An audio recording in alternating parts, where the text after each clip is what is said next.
Selamat pagi menjelang siang, saudara yang dikasih Tuhan. Sama dengan kami, Adonai Ministry yang ada di Menara Doa Polres saat ini, kami mengucapkan selamat Paskah ya saudara-saudara, baik yang mengikuti secara live streaming maupun secara tunda maupun yang ada di tempat ini. Selamat Paskah, selamat merayakan kebangkitan Tuhan kita Yesus Kristus, rela mati bagi kita menebus dosa-dosa kita.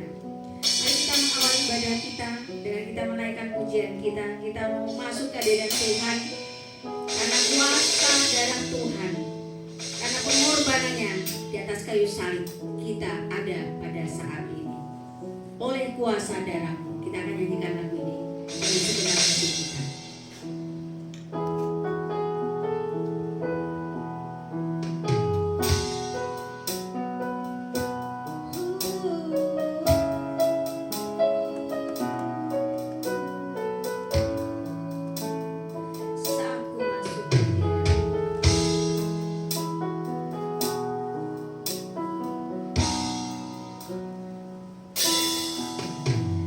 Saat ku masuk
di mana Tuhan kami bersyukur kami boleh memperingati bagaimana Tuhan mengasihi kami melalui pengorbanan-Mu di kayu salib. Tuhan, ini membuktikan betapa besar kasih anugerah atas kehidupan kami manusia yang berdosa ini, sehingga kami senantiasa dilayakan untuk menjadi anak-anak-Mu Tuhan, sehingga kami dilayakan, kami ada tempat Tuhan di surga kelak.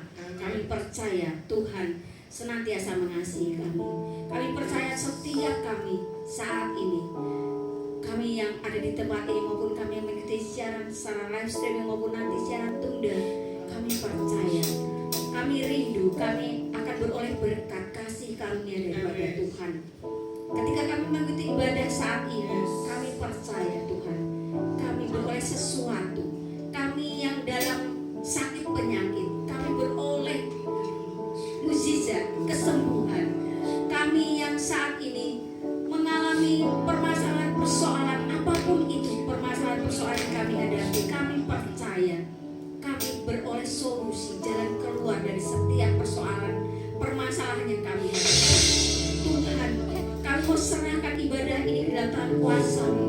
Terlebih lagi Tuhan, hamba-Mu yang akan menyampaikan kebenaran firman-Mu, Ibu Lasma Sianturi, berkati Tuhan, urapi hamba-Mu ini, pakai hamba-Mu ini untuk menjadi alat Tuhan, menyampaikan kebenaran firman-Mu, sehingga banyak umat-Mu, banyak anak-anak-Mu dilawat dan mengalami pemulihan.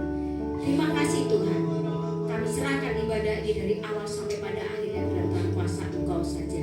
Hanya dalam nama Yesus kami sudah berdoa. Yang percaya mengatakan amin. Amin. Tuhan memberkati kita luar biasa. Senantiasa kita mau bersyukur, kita mau membawa puji-pujian kita kepada Tuhan, karena Dia adalah kota benteng kita, perisai kita, pelindung kita. Bawa Tuhan juga gunung batu.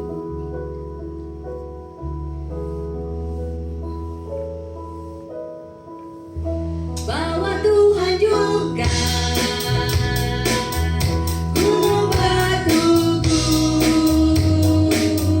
bawa Tuhan juga kota bentengku, bawa Tuhan juga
mempersiapkan hati kita di momen Paskah ini.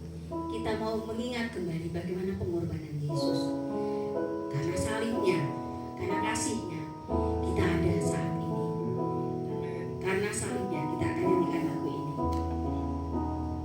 Karena salib.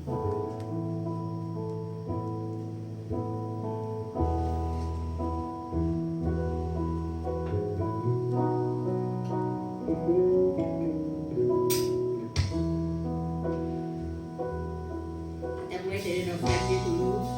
Karena salibmu ku hidup, karena salibmu ku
Yahweh dipermuliakan di tempat ini. Haleluya. Amin. Ya, shalom. Saya bagikan tentang harapan hidup dalam Tuhan Yesus. Kemarin Jumat kita merayakan satu hal, kematian. Nah sekarang kebangkitan, ya. Berarti kalau kebangkitan, tidak ada lagi sakit penyakit, tidak ada lagi permasalahan, tidak ada lagi yang membuat kita tidak mengalami satu hal sukacita. Makanya dibilang apa? Kan ada kebangkitan yang besar, kan ada pemulihan di negeri kami, kan ada kebangkitan yang besar, yang berseru kepada Yesus diselamatkan. Amin. Kebangkitan membuktikan kita dimenangkan, ya. Karena lagunya juga dikatakan apa? Kubur kosong membuktikan dia. Nah, kalau kubur Tuhan Yesus gak kosong, berarti sia-sia, gitu. Selama Tuhan Yesus pelayanan di muka bumi ini, makanya tidak ada kata sia-sia. Momen saat tepat pada waktunya Bapa sayang kepada Tuhan. Makanya Tuhan beri kita satu hal, penghiburan waktu Tuhan Yesus disalib, ya kan? Nah, pusat hidup kita sampai saat ini sesungguhnya itu bersenter kepada siapa? Pada dunia? Karena jawabannya enak, ada Tuhan Yesus, tapi jawabannya lama, ya. Karena pengorbanan Tuhan Yesus di atas kayu salib, makanya kekristenan kita dalam takut akan Tuhan teruji. Bagaimana kita punya satu hal, iman, ya kan? Iman adalah dasar dari segala sesuatu. Yohanes katakan apa? Pada mulanya adalah firman. Jadi kalau kita memperkatakan firman pagi, siang, dan malam, di saat kita lemah, di saat kita tidak berdaya, kuasa Tuhan dahsyat pasti terjadi. Makanya Tuhan Yesus menyerahkan nyawanya untuk siapa? Untuk kita, nebus kita ini orang yang berdosa. Udah Tuhan Yesus nebus kita dalam hal kelemahan, dalam hal kita punya perbuatan yang tidak baik, ya. Bagaimana kita menghargai segala sesuatunya, maknai setiap hidup kita ini, ya toh. Jangan sia-siakan yang berharga dalam setiap kehidupan kita sebagai anak-anak Tuhan. Nah, kalau mau lihat hari-hari ke depan ini, ya, ini nggak jelas, nggak nentu. Makanya di sini dikatakan lagi, jangan mengandalkan diri sendiri, tetap andalkan Tuhan. Biasanya orang di posisi terjepit, nekat, ya, nggak ada uang, nyolong, betul nggak? Benar apa salah? Nggak ada uang, kadang menjajakan diri. Nah ini dia, yang paling enak menjajakan diri, betul nggak?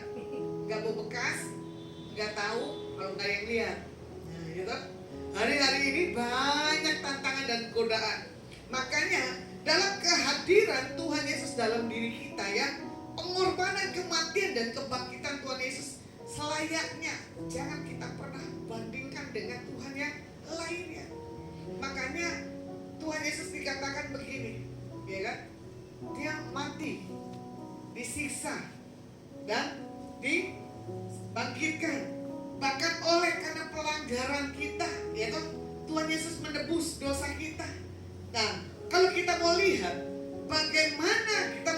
bagaimana Tuhan membuat satu hal, kehidupan dalam setiap anak-anak Tuhan itu untuk menerima kabar keselamatan daripada Tuhan Yesus itu tidak mudah, ya. Makanya di sini juga katakan apa? Tentang pengorbanan Tuhan Yesus, tentang keselamatan, dan tentang kasih kebaikan Tuhan dalam setiap kehidupan kita, nggak bisa dibayar, ya. Makanya seperti yang dikatakan seperti ini, ya, dia diangkat menjadi anak, gitu, 100% manusia, 100% Tuhan. Kalau Tuhan Yesus sudah taat kepada Bapa waktu diutus di bumi, gitu, berarti tidak ada kabar keselamatan, tidak ada kabar kesaksian tentang hidupnya. Nah, kita bisa melihat dalam hal ketaatan Tuhan Yesus, ya, yang berada di posisi dihakimi, ditekan, tapi dia tetap stabil kehidupannya. Matius 21 ayat 42. Di sini katakan apa? Belum pernahkah kamu baca dalam kitab suci, batu yang dibuang oleh tukang-tukang bangunan telah menjadi batu penjuru? Hal itu terjadi dari pihak Tuhan supaya perbuatan ajaib di mata kita menjadi satu hal apa? Bukti nyata, ya. Makanya perbuatan yang ajaib yang Tuhan Yesus lakukan bagi setiap kehidupan kita.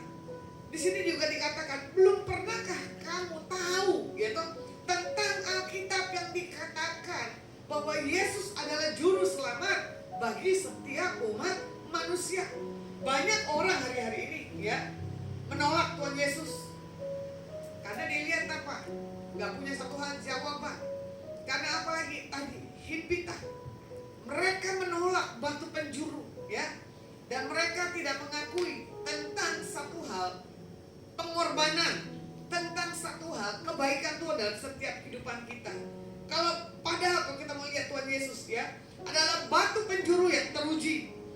Tuhan yang sudah membangun kehidupan kita di dasar bangunan yang teguh, bukan dibangun di atas batu atau di atas pasir, ya. Sebagai kita anak-anak Tuhan, kita harusnya menyadari setiap tugas kita, ya.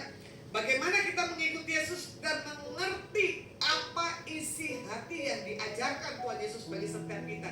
Kita lihat Yesaya 28 ayat 16. Sebab itu beginilah firman Tuhan,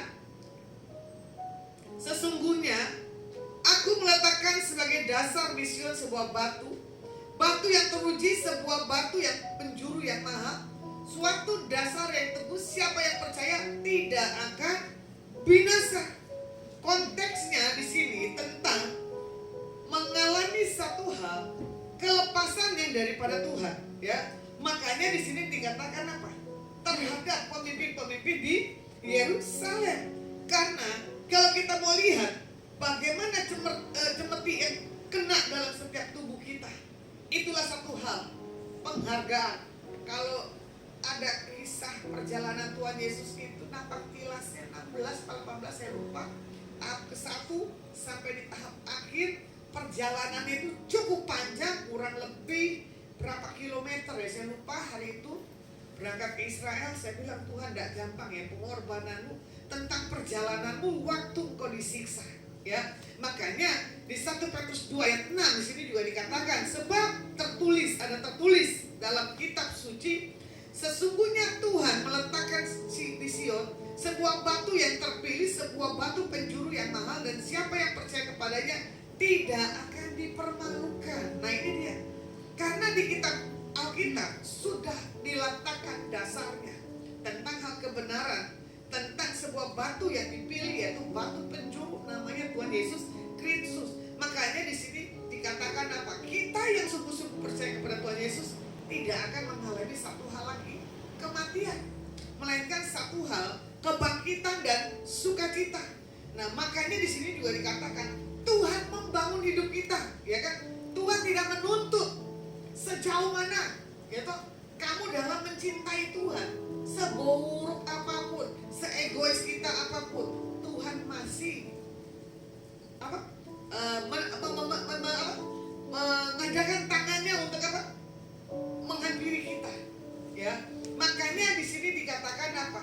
Serahkan kepada Tuhan, relakan hatimu di saat engkau dibentuk, ya, di saat engkau diproses. Pertanyaannya pada hari ini, bersediakah kita mengalami proses dalam setiap hidup? Amin, ya. Walaupun gak enak, tetap amin. Gak ada duit, amin, ya. Mau beli barang gak punya uang, tetap amin. Nah, apalagi ini mau bulan-bulannya Lebaran, ya. Bulan Lebaran ini saya lihat dari kemarin di Jakarta maupun di mana-mana, tetap mall itu ramai, ya. Tidak ada kata sepi. Saya bingung di masa-masa resesi tetap orang masih bisa konsumtif, ya. Kadang saya bilang begini, kenapa anak-anak Tuhan takut hidup? Sementara orang dunia happy, senang-senang ada di luar, ya. Dia bisa menikmati satu hal, kehidupan yang tanpa punya rasa, nggak tahu ya, takut Tuhannya saya nggak ngerti. Dia menggampangkan segala sesuatunya. Makanya di sini Tuhan sudah merancang. Barang siapa yang kukasih, Wahyu katakan apa? Dia kudidik dan kuhajar. Jadi kalau kita dididik sama Tuhan, diproses, contohnya, ya berarti Tuhan sayang. Kalau Tuhan tidak sayang, kekristenan kita itu menjadi yang sia-sia. Makanya paling enak di saat kita diproses, baru kita lihat Tuhan Yesusnya seperti apa, gitu. Baru kita bisa nyanyi kayak tadi, karena salibmu ku hidup. Nah itu dia. Di saat itu proses kita melihat salib Tuhan Yesus. Nah makanya di sini dikatakan perkuat dulu dasar Alkitab kita, ya. Perkuat dulu karakter kita di dalam Tuhan, baru roh itu bisa mengikuti. Ulangan 7 ayat 22 firman Tuhan katakan begini, Tuhan Allahmu akan menghalau bangsa-bangsa ini dari hadapanmu sedikit demi sedikit. Engkau tidak boleh membinasakan mereka dengan segera, supaya binatang hutan menjadi terlalu banyak melebihi engkau.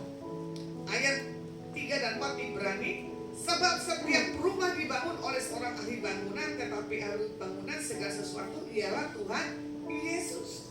Makanya Tuhan bisa gampang gitu membuat membinasakan tentang hal apa yang ada di dalam dunia ini di Ulangan 7 ayat 28. Tapi kalau kita mau lihat ya, Matius 7 24 dan 27, firman Tuhan katakan begini, setiap orang yang mendengar perkataanku ini dan melakukannya, ia sama dengan orang yang bijaksana yang mendirikan rumahnya di atas batu, kemudian turunlah hujan dan datanglah banjir, lalu angin melanda rumah itu, tetapi rumah itu tidak rubuh sebab didirikan di atas batu. Tetapi setiap orang yang mendengar perkataanku ini dan tidak melakukannya, ia sama dengan orang yang bodoh mendirikan rumahnya di atas pasir. Kemudian turunlah hujan dan datanglah banjir, lalu angin melanda rumah itu sehingga rubuhlah rumah itu dan hebatlah kerusakannya. Bagaimana kita melihat di Matius 7 tadi ya, tentang bagaimana bangunan ya, bagaimana bangunan itu yang tidak mempunyai satu hal kekuatan, makanya dibangun jangan di atas pasir, harus di atas batu ya, kokoh. Makanya di sini juga dikatakan apa? Hari-hari ini ada dua macam dasar ya, bagaimana kita menyimpan perkataan kita dan melakukannya dengan bijaksana. Nah yang kedua, bagaimana kita menyingkapi tentang orang yang mendengar perkataan ini melakukannya. Jangan sama dengan orang yang bodoh ya. Jangan sampai menolak uluran tangan Tuhan. Pilihan ada di atas kehidupan setiap kita. Mengizinkan Tuhan melanjutkan pembangunan karakter, pembangunan kehidupan kita, serta memiliki pengharapan di dalam Tuhan. Nah, kalau mau dilihat berdasarkan pengorbanan Tuhan Yesus, banyak orang menolak dan merancangkan hidupnya tidak mau di dalam Tuhan. Kemarin ada satu hal kesaksian, melakukan penginjilan, bikin panggung yang begitu besar ya, kasih makan gratis, lagu-lagu rohani dikumandangkan. Ternyata di situ mereka tersentuh, dan di situ mereka tersentuh, kita doakan akhirnya apa? Orang itu mengalami satu hal kelepasan. Saya percaya seperti nabi-nabi, rasul-rasul katakan, ini tahun bagaimana kebangkitan. Ini tahun di mana Tuhan akan sentuh orang-orang secara pribadi tanpa ada penginjilan. Wow, saya bilang, saya aminkan. Karena dibilang apa? Menutup akhir-akhir dari tahun kedatangan Tuhan. Ya, Tuhan sendiri yang akan menyatakan kuasanya sampai di tahun 2033 kalau tidak salah. Ya, ada yang menyatakan seperti itu. Tapi bagi saya, waktu dan saatnya Bapak yang tahu, kita nggak tahu. Kita sebagai hamba Tuhan boleh dapat pesan Tuhan, tapi jangan membuat ketakutan, jangan membuat kebingungan di antara umat-umat Tuhan. Nah, seringkali kita sebagai manusia ya, kita tidak menyadari tentang pengharapan. Seperti lagunya apa? Pengharapan tak yang pasti itu kutemukan hanya di dalam Yesus. Itu benar lagunya.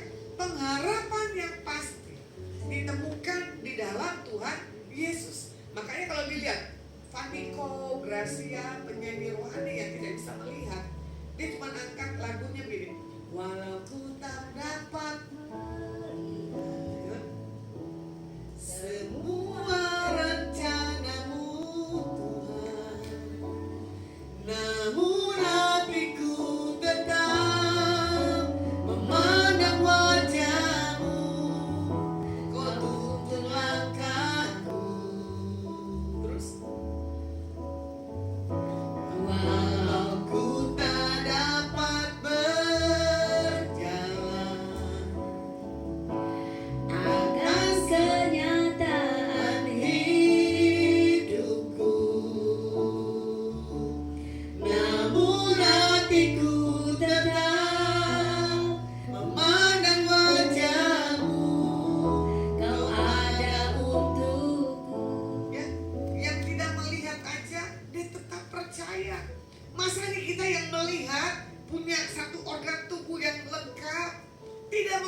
ya Tuhan, itu mah keterlaluan. Ya, yang nggak punya kaki bikin punya kaki, betul nggak? Karena dia bilang apa? Aduh, kalau aku punya kaki, aku akan penginjilan secara maksimal. Nah ini dia. Bagi yang tidak punya kaki, tapi yang punya kaki lebih suka kemana? Mall. Kemana? Tempat hiburan. Ya toh? Kemana lagi? Happy fun. Yang nggak punya tangan, ya toh? Pengen punya tangan, karena tangannya buat apa? Doain dan memberkati orang. Tapi yang punya tangan, kerjanya buat apa? Menipu. Kerjanya buat apa? Pukul. Betul lah? Ini semuanya disalahgunakan. Hari itu saya lihat ada WA. Dia tangan dan kakinya tidak lengkap, tapi bodinya lentur sekali. Saya sampai menangis. Itu orang ya tidur di ubin, dia masak pakai kaki. Sendok kreng-kreng-kreng-krengnya juga pakai kaki. Pas dia mau makan, itu sendoknya bisa nyampe ke mulut. Saya bilang, Tuhan, kehidupan orang ini dahsyat. Walaupun dia punya satu hal, ya, tubuhnya tidak sempurna, tapi dia mempergunakan dengan sebaik-baiknya. Ini kita yang lengkap, boro-boro bisa mempergunakan tubuh kita dengan sebaik-baiknya. Kadang saya berpikir, iya ya, untung saya dikasih normal. Coba kalau enggak, kalau mau jalan juga di ubin itu dia cuma ngesot-ngesot. Saya cuma nggak ditunjukin dia mandinya gimana tuh. Apa masih tetap dengan kakinya gitu tuh. Saya nonton videonya, saya bilang, aduh, sampai saya nggak sanggup. Saya bilang, aduh Tuhan, itu baru orang yang tidak normal kehidupannya. Makanya kadang saya bilang begini, bahwa manusia, bahwa untuk yang normal ini mengenal Tuhan, untuk lebih lagi Tuhan. Jangan sia-siakan tentang pengorbanan Tuhan Yesus. Makanya kadang kita melihat, hari esok masih ada gak sih? Nah ini dia. Karena saya kalau setiap bangun tidur, saya bilang gini, Tuhan, terima kasih dikasih nafas hidup, terima kasih dikasih nyawa. Karena kita tidak tahu, ya, kapan waktu Tuhan mau setiap apapun yang kita ambil. Paling kita cuma dengar kabar, gitu, atau kita nanti yang didengar kabarnya. Berapa hari yang lalu saya punya body gak gitu enak, jantung saya pokoknya kalau dek itu pasti ada hubungan dengan orang-orang terdekat saya. Cuma saya bilang ini, kalau teman yang rekan yang ngerti, saya bilang, aduh di jantungku begini nih, pasti dengar kabar yang gak baik, gitu. Ternyata gak tahu tiba-tiba saya punya keinginan pulang ke Jakarta. Dengar berita kalau mama rohani saya sakit. Selalu kontak batin antara anak dengan mama rohani, ya. Setiap mama rohani masuk rumah sakit, pasti saya hadir di situ. Ternyata anaknya bilang apa? Semalam mama mengalami satu hal kebengkakan dalam tubuhnya. Dan lucunya mama rohani, saya setiap saya datang dia tertidur, ya. Dan suasana rumah sakitnya dibikin gelap, itu siang loh. Pas saya nyampe Jakarta jam 10, kemarin tanggal berapa ya? 29 ya? Hari Jumat ya kalau nggak salah ya. Ya toh? Tiba-tiba saya cuma sentuh begini, mama rohani saya bangun. Kokah itu lasma seperti Tuhan Yesus. Ya kan? Kokah itu Petrus. Nah itu dia. Ya, ini dibilang kokah itu lasma. Aduh mak, dari dulu kamu peka sekali dengan suaraku. Mak saya memang peka akan suara Tuhan. Saya posting di WA, orang tanya, siapa bu mamanya? Saya bilang, iya mama rohani saya. Karena apa? Dia yang menjadikan saya sampai hari ini. Kalau mau dilihat, wah gak ada background saya. Walaupun mama rohani saya galaknya luar biasa, didik saya habis-habisan. Kadang dia pukul pala saya seenaknya, kadang dia suka pukul saya seenaknya. Cuma saya bilang gak apa-apa. Saya sering dimaki, saya bilang gak apa-apa. Jadi kalau kita sakit hati dengan mentor-mentor kita, itu salah. Ya, saya gak suka berdoa. Anak-anak rohaninya suka. Kadang dia bilang gini, pasti dikabur lagi. Saya kena marah lagi, saya kena bentak lagi. Saya gak suka duduk diam di bawah kaki Tuhan berjam-jam. Tapi Tuhan pakai mama rohani saya ini bisa buka masa lalu saya dari dalam kandungan sampai saya punya pertumbuhan yang gak normal. Akhirnya apa? Tuhan pakai mama rohani saya dari satu hal kelepasan. Diimpartasikan karunia-Nya. Karena dia bilang apa? Tuhan sayang kamu lah, tapi kamu nakal. Saya bilang, iya aku tahu Tuhan sayang, tapi saya tidak mau jadi seorang hamba Tuhan. Karena bagi saya, hamba Tuhan itu tidak menjanjikan masa depannya. Tapi puji Tuhan sampai hari ini menjanjikan kok. Ya, saya nggak takut. Bukan tahu kan hari esok, ya kan? Asal langkah saya tetap bersama dengan Tuhan, iya dan amin. Satu kata, dia cuma bilang begini. Dia doa, dia nangis. Tuhan berkati anakku, Lasma. Pakai dia lebih. Saya bilang, Mama jangan dipakai lebih. Pakai lebih itu capek. Saya bilang gitu. Untuk kemuliaan nama Tuhan aja, Mak. Saya bilang gitu kan. Akhirnya sudah. Ya sudahlah. Dia doakan lagi. Tapi dia tidur, saya langsung pulang.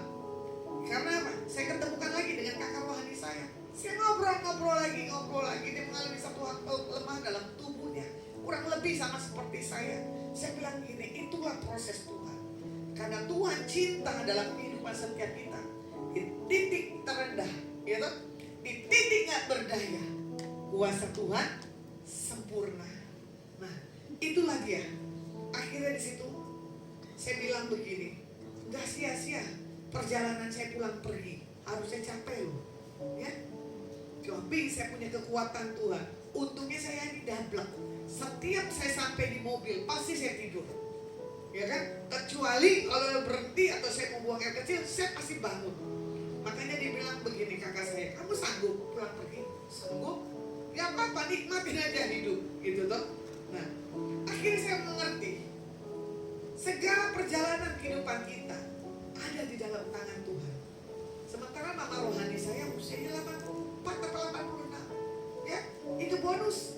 Mama kandung saya berusia 74 tahun ini. Kalau Tuhan izinkan, ya kita kan buat syukuran yang berbeda, ya. Makanya setiap umur, ya, setiap kehidupan percayakan kepada Tuhan Yesus, ya. Makanya di sini Roma 4 ayat 18. Sebab sekalipun tidak ada dasar untuk berharap, namun Abraham berharap juga dan percaya bahwa ia akan menjadi bapa banyak bangsa menurut yang telah difirmankannya, demikianlah banyaknya nanti keturunan. Ya, Abraham tidak punya dasar percaya, udah usia lanjut bagaimana punya keturunan. Nah ini dia. Tapi Abraham mendengar, menuruti apa yang Bapak katakan. Betul. Abraham menjadi bapa bagi banyak bangsa. Saya hari itu dibuatin waktu saya bertobat SMA, ya. Di situ ada anak muda di bawah usia saya 10 tahunan. Dia sampaikan pesan Tuhan, tapi kehidupannya itu nggak benar, ya. Sukanya dugem, ya, suka perempuan. Tapi Tuhan pakai anak muda ini menyampaikan isi hatinya. Karena kalau sudah family altar atau komsel, ya, anak muda ini selalu ketemu, sampaikan pesan Tuhan ke banyak orang. Cuman khususnya buat saya, begadang sampai jam 3, jam 4 baru tuh anak muda itu pulang. Tuhan sayang sama kamu tuh Kak Lasma. Kenapa? Aku lihat kamu nanti penginjilan pakai begini. Saya cuma tertawa. Khotbah aja gak bisa, gitu. Gimana saya mau penginjilan? Tidak ada koneksi, tidak ada yang saya kenal. Bahkan lucunya lagi, ada lagi yang sampaikan firman di situ Tuhan bilang buat saya, aku melihat ya buat kamu Yesaya 43 menghalau setiap kuasa-kuasa kegelapan. Wow, saya bilang hebat amat kok orang sampaikan pesan-pesan Tuhannya, ya. Tapi saya renung lagi kembali, ya. Waktu pesan-pesan disampaikan waktu tahun 90, waktu saya masih SMA, tergenapi sampai hari ini. Cuma saya bilang, iya ya Tuhan, kenapa Tuhan pakai orang ini gak dikenal, orang yang biasa. Banyak menyampaikan isi hati Tuhan di atas hidup saya. Makanya saya lagi mencari anak muda ini kemana yang tepat menyampaikan isi hatinya. Isi hati Tuhan buat saya secara pribadi. Makanya Ibrani 11 ayat 10. Sebab dia menanti-nantikan kota yang mempunyai dasar yang direncanakan dan dibangun oleh Tuhan. Tuhan sendiri merindukan ada satu dasar, ada satu tempat untuk satu hal, dibangun satu hal apa?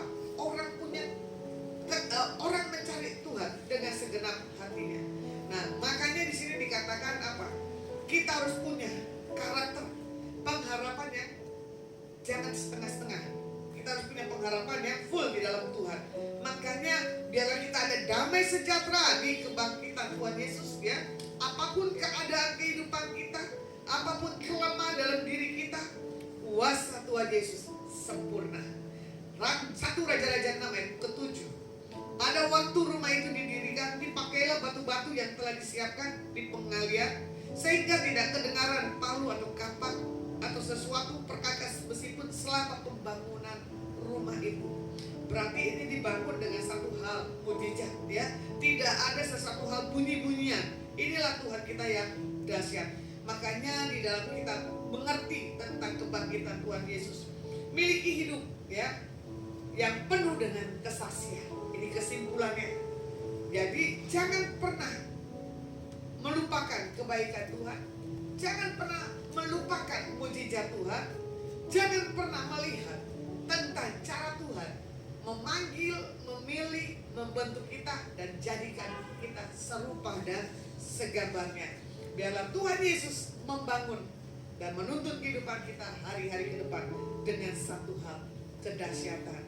Biarlah kita menjadi pribadi-pribadi yang teruji iman kita di akhir-akhir zaman. Firman saya cukupkan, mari kita berdoa. Terima kasih Bapa yang baik, Engkau sangat mengasihi setiap kami. Terima kasih buat kematian, terima kasih buat kebangkitan, terima kasih buat kebaikan-Mu bagi setiap kami. Kami tidak bisa membalas apapun kehidupan hari lepas hari. Hanya kami cuma bisa berkata, Tuhan Engkau baik, Tuhan Engkau dahsyat. Diberkati bangsa kami Indonesia 34 provinsi. Diberkati Presiden Joko Widodo dan Pak Adi. Diberkati para menteri, diberkati RT, RW, lurah, camat, bupati, wali kota, gubernur. Diberkati panglima darat, udara, laut dan kepolisian. Terima kasih buat roh takut akan Tuhan di atas pemimpin bangsa kami Indonesia. Diberkati para pelayan-pelayan Tuhan yang melayani di seluruh dunia. Dan kami tahu hikmat, kemampuan, pengurapan, berkat menjadi satu hal perlengkapan bagi setiap para imam. Diberkati Pak Osumbo dengan istri, ketiga anak dan ketiga mantu dan cucu keluarga besar. Diberkati karyawan Polus. Diberkati Tuhan koneksi-koneksi daripada Polus. Terima kasih buat satu hal, buat orang-orang yang terkoneksi memakai tempat menara doa Polus. Diberkati mereka yang keluar masuk. Diberkati tim-tim yang setia tetap berjaga-jaga berdoa buat kota Semarang, buat bangsa Indonesia, buat bangsa-bangsa yang lainnya. Terima kasih Tuhan buat tim-tim yang solid di tempat ini. Dan kami tahirkan dan kami kuduskan tempat ini bagi-Mu. Setiap api-api asing yang tidak di dalam nama Bapa Yahweh tidak ada lagi berkuasa di tempat ini. Terima kasih buat mesej yang Tuhan sampaikan untuk kami berjaga-jaga di atas menara doa Polus.